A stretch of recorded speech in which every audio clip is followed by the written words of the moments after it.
भगवान श्री रमण महर्षि ने हृदय ही चेतना का स्थान बताया, परंतु इसका अर्थ यह नहीं कि वे शरीर में बाएं ओर स्थित अंग की बात कर रहे हैं।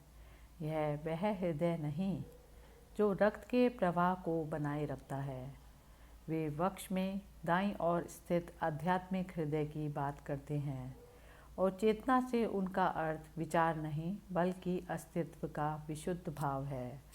उन्होंने अपने अनुभव से आध्यात्मिक जागरूकता के इस केंद्र को पाया और कुछ प्राचीन ग्रंथों में भी इसकी पुष्टि की गई। जब उनके भक्तों को हृदय पर ध्यान केंद्रित करने का निर्देश दिया जाता तो वह दाईं ओर स्थित आध्यात्मिक हृदय के बारे में कहा करते थे। वे इसे चेतना के भौतिक स्पंदन के रूप में अनुभव कर सकते थे। भगवान प्राय यह भी कहते थे कि हृदय आत्मा के समान ही है और उन्हें याद दिलाते कि यह हृदय शरीर में नहीं बल्कि किसी भी तरह के स्थान से परे है। भक्त पूछते हैं, आप यह क्यों कहते हैं कि हृदय वक्ष में दाईं ओर स्थित है, जबकि जीव विज्ञानी कहते हैं कि यह वक्ष के बाईं ओर पाया जाता है। आप किस संदर्भ के आधार पर यह कहते हैं? इस पर भगवान ने बताया, वक्ष में बाईं ओर स्थित अंग को कोई नकार नहीं रहा, परंतु श्री रमण महर्षि जिस हृदय की बात करते हैं वह वक्ष में दाईं ओर है। वह कहते हैं कि यह मेरा अनुभव है और मुझे इसके लिए कोई संदर्भ देने की ज़रूरत नहीं। हालांकि आप आयुर्वेद पर लिखी मलयालची पुस्तक और सीता उपनिषद में भी इसका वर्णन देख सकते हैं। इतना कहने के बाद भगवान श्री रमण महर्षि उन ग्रंथों से विवरण भी पढ़कर सुना देते थे। कई बार यह सवाल पूछे जाने पर वे बाइबल से भी उदाहरण देते, जिसमें कहा गया कि बुद्धिमान व्यक्ति का हृदय दाईं और तथा मूर्ख व्यक्ति का हृदय बाईं ओर होता है। भक्त पूछते हैं, हमें इस हृदय पर ही अपना ध्यान क्यों लगाना चाहिए? तब इस पर भगवान कहते हैं, क्योंकि आप सच्ची चेतना की तलाश में हैं। आप इसे कहाँ पा सकते हैं? क्या आप इसे अपने से बाहर पा सकते हैं?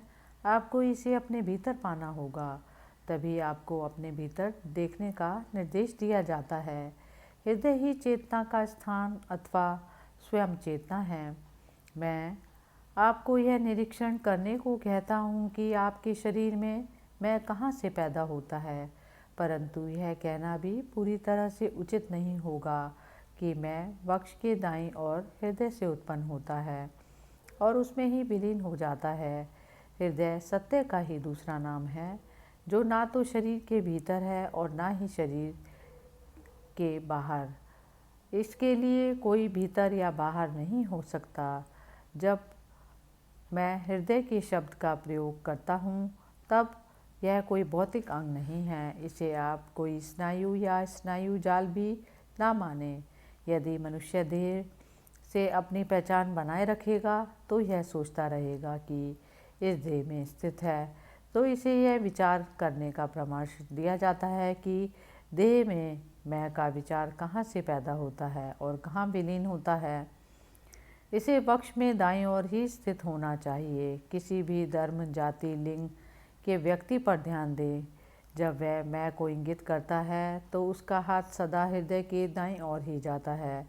अगर जागने पर और सोने के लिए जाते हुए मैं के विचार के पैदा होने और मिटने को ध्यान से देखें तो पता चलता है कि यह दाईं ओर हृदय से आता है। जब एक कमरे में अंधेरा हो तो उसमें रोशनी करने के लिए आपको दीपक चाहिए। जब सूर्य उदय हो चुका हो तो आपको दीपक की जरूरत नहीं है। आप उसी रोशनी में सब देख सकते हैं। सूरज को देखने के लिए भी दीपक नहीं चाहिए, क्योंकि वह तो स्वयं ही प्रकाशित है। ठीक इसी तरह मन के साथ भी है। वस्तुओं का बोध पाने के लिए मन का प्रतिबिंबित प्रकाश चाहिए, परंतु हृदय को देखने के लिए मन को भीतर की ओर मोड़ना ही काफ़ी होगा। तब मन स्वयं ही पीछे हट जाता है और हृदय प्रकाशित हो उठता है। यौगिक अभ्यास के दौरान अक्सर दोनों बाहों के मध्य शरीर के किसी आध्यात्मिक चक्र पर ध्यान लगाया जाता है, जैसा कि वक्ष के दाईं ओर स्थित यह हृदय इन चक्रों में से नहीं है। भगवान अपनी शिक्षाओं में स्पष्ट तौर पर कहते हैं कि किसी अन्य बिंदु की तुलना में हृदय केंद्र पर ध्यान एकाग्र करना कहीं अधिक प्रभावी होगा, परंतु यह भी विशुद्ध अनुसंधान से कम प्रभावी ही माना जाएगा।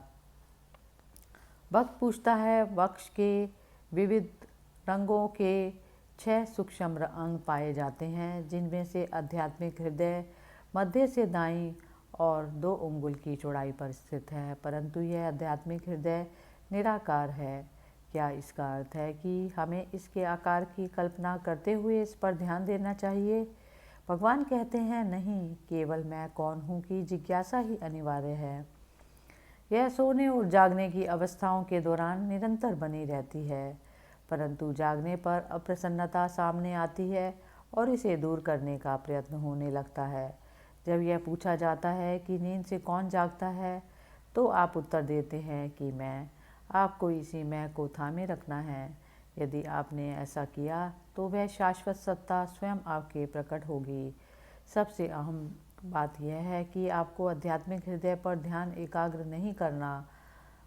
भगवान कहते हैं कि आपको मैं का अनुसंधान करना है। भीतरी और बाहरी जैसा कुछ नहीं है। दोनों ही शब्दों का एक ही अर्थ है या कोई अर्थ नहीं है। हृदय चक्र पर ध्यान लगाना भी आध्यात्मिक अभ्यासों में से एक है। जो हृदय पर ध्यान लगाता है, केवल वही मन की निष्क्रियता और विचारों के मिटने के बाद भी सजग रह सकता है। यदि किसी दूसरे बिंदु पर ध्यान एकाग्र किया जाए तो यह संभव नहीं हो पाता। केवल इस आध्यात्मिक हृदय पर ध्यान लगाकर ही यह गुण पाया जा सकता है। भक्त पूछता है, विचार अचानक आने बंद हो जाते हैं और उसके साथ ही मैं की चेतना जाग जाती है, जो लगातार बनी रहती है। यह कोई विचार नहीं, एक भावना है। क्या यह सही हो सकती है? भगवान कहते हैं, जी हाँ, यह सही है। विचारों को मिटना ही होगा और इसके बाद ही मैं की चेतना को महसूस किया जा सकता है। कारण की बजाय भावना ही सब कुछ है। भक्त पूछता है, और यह सब मुझे अपने मस्तिष्क में नहीं, हृदय में दाएं ओर महसूस होता है। भगवान कहते हैं, इसे वहीं होना चाहिए, क्योंकि हृदय भी वहीं है। भक्त पूछता है, जब मैं बाहर की ओर देखता हूँ तो यह ओझल हो जाता है, मुझे क्या करना चाहिए? भगवान कहते हैं, इसे कस कर थामे रहें। इसका अर्थ यह नहीं कि मैं की चेतना की अवस्था में विचार नहीं आ सकते, जैसा कि स्वयं भगवान के उदाहरण में देखा जाता है, जो सदा इसी अवस्था में रहते थे। अज्ञानी व्यक्ति के लिए विचार सिर पर गिरे मेघ जैसा है, जो उसके पास सूर्य का प्रकाश आने नहीं देता। जब मेघ का आवरण छंट जाता है और प्रकाश आने लगेगा, तो वह विचारों की कैद में जकड़े बिना भी उनका प्रयोग कर सकेगा। कई बार भगवान उपमा बदलते हुए ज्ञानी व्यक्ति की तुलना में दिन में दिखने वाले चंद्रमा से करते थे। वह मौजूद होता है, परंतु उसकी आवश्यकता नहीं होती, क्योंकि सूर्य के प्रत्यक्ष प्रकाश में इसके बिना भी दिखाई देता है। हरि ओम तत्सत।